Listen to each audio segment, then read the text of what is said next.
In this video, we're going to look at the product rule.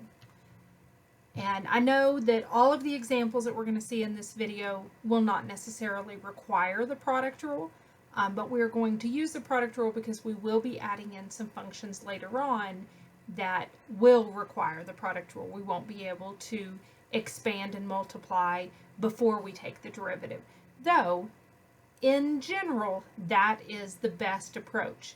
Apply your algebra first and simplify as much as you can, and then apply your calculus. All right, so the first example we have is f of x equals the quantity 4x squared plus 3 times the quantity 2x minus 5.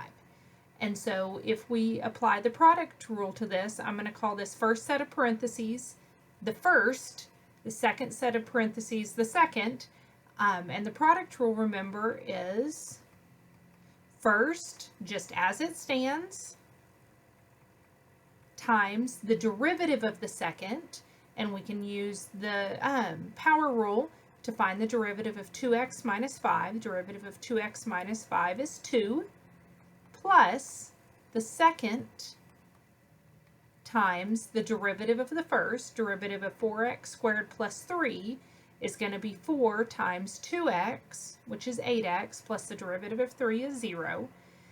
So in general, if we have a product where our f of x is equal to u times v, then our derivative, f prime of x, is going to be the first one without a derivative times the second one with a derivative, plus the second one without a derivative times the first one without a derivative. And it doesn't matter what order you put those in, as long as you're taking the derivative of one and multiplying it by the other, and then adding that same combination in reverse. All right, now let's go ahead and multiply and expand and combine like terms here. So if we distribute this 2, we get 8x squared plus 6 for our first term. And then if we distribute the 8x, we're going to get plus 16x squared minus 40x. Combining like terms, 8x squared plus 16x squared is 24x squared. And then we have a minus 40x and a plus 6. And that is the same derivative you would get if you multiplied out that f of x at the beginning before you took the derivative. All right, now let's look at one that involves a square. This one, we are going to treat this as 6x minus 1 times 6x minus 1. We will learn in a later section the chain rule, which will help us out if it's more than just a square. But the approach is exactly the same. So 6x minus 1 times 6x minus 1, we're going to take the first one as it stands times the derivative of the second. The derivative of 6x minus 1 is 6 times 1 minus 0, so just 6, plus, and then since these factors are the same, we are going to get the same thing for both. When we take the derivative of the second times the first, will give us the same result. We can distribute that 6 and combine like terms, or if we wanted to keep this in a factored form for the derivative, we have 2 of those factors, 6x minus 1 times 6, which if we combine our numbers, that gives us 12 times 6x minus 1. Or if you multiply that out, you're going to end up with 36x minus 6 plus 36x minus 6, which is the same thing if we distribute this 12, which would be 72x minus 12. We are going to see in later sections that the factored form will save us a step. All right, let's look at another example. This one, same basic idea, but we've got a square root in there, so it's a little bit different as far as that the power rule on that one, but our process of taking the derivative is the same. The first times the derivative of the second. Here we have, remember, the square root of x is the same thing as x to the 1/2. So the derivative of that is 1/2 times x to the negative 1/2. and then the derivative of minus 9 is going to be 0, plus our second square root of x minus 9 times the derivative of the first, derivative of x plus 8, is 1. And if we clean this up just a little bit, this first term is going to give us x plus 8 in the numerator. In the denominator, we're going to get 2 times the square root of x. And then our second term is the square root of x minus 9. We can go ahead and drop the parentheses there because we're multiplying it by 1. And normally we like to get a common denominator and combine this as much as we can. So our common denominator here is 2 times the square root of x. So if we want 2 times the square root of x on the bottom, we need to multiply by 2 times the square root of x on the top. And that's going to give us x plus 8. And then if we distribute this, that's going to be plus 2 times square root of x times the square root of x is x, minus 9 times 2 square roots of x is 18 square root of x, all over 2 square roots of x. And when we combine like terms there, we get 3x plus 8 minus 18 square roots of x, all over 2 square roots of x.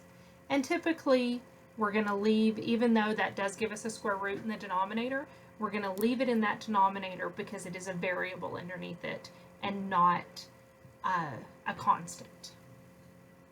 All right, now let's look at this last example. We have the quantity x to the negative 1 minus x to the negative 3 times the quantity 3x to the negative 2 plus x to the negative 4. We are going to make the same approach. We're going to take our first one just as it stands times the derivative of the second. If we apply the power rule here, this is going to be 3 times negative 2, or negative 6, times x. If we subtract 1 from that exponent, we'll get minus 3. And then the derivative of x to the negative 4th is going to be minus 4x to the negative 5th, plus our second times the derivative of the first, derivative of x to the negative 1 is negative x to the negative 2. And then we get negative x to the negative 3. When we take the derivative of that, we're going to get a positive 3x to the negative 4.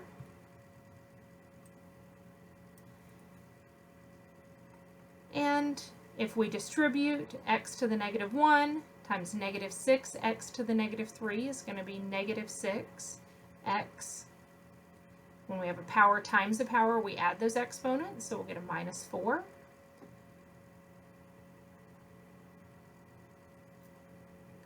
And then x to the negative 1 times negative 4x to the negative 5th is going to be negative 4x to the negative 6th. When we do our negative x to the negative 3rd times both of those factors, negative times a negative is going to give us a positive. 6x to the negative 3rd times x to the negative 3rd is negative 6 in the exponent. And then again, a negative times a negative gives us a positive. 4x to the negative 3rd times x to the negative 5th gives us x to the negative 8th. And we're going to do the same thing with the second set of parentheses. If we distribute that 3x to the negative 2 to our negative x to the negative 2, we're going to get a negative 3x to the negative 4. And 3x to the negative 2 times 3x to the negative 4 is 9x to the negative 6. And then we want to distribute our x to the negative 4 to the negative x to the negative 2 gives us negative x to the negative 6. And then our last term is going to be 3x to the negative 8. Let's combine like terms. Let's see, we've got 2 that have an x to the negative 4. We've got a negative 6 and a negative 3 gives us 9x to the negative 4th. And then for our x to the negative 6's, we've got 4 terms here. A negative 4 and a positive 6 give us a positive 2 on the front. And then for our second set, plus 9, that's going to be 11 minus 1 is 10, so positive 10x to the negative 6. And then our last two terms to combine, we have 4x to the negative 8 and 3x to the negative 8, giving us 7x to the negative 8. I generally encourage students to write this with a negative exponent. If you have a negative exponent, write it in the denominator so you have all positive exponents. And so if we do that, we get 9 over x to the 4th plus 10 over x to the 6th plus 7 over x to the 8th. And again, you could find a common denominator here, and if you did so, that would be x to the 8th.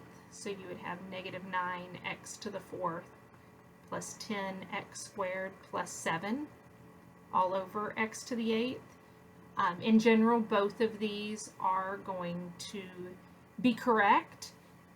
The second one just makes it a little bit easier when we get to the next step. All right, I'll see you guys next time.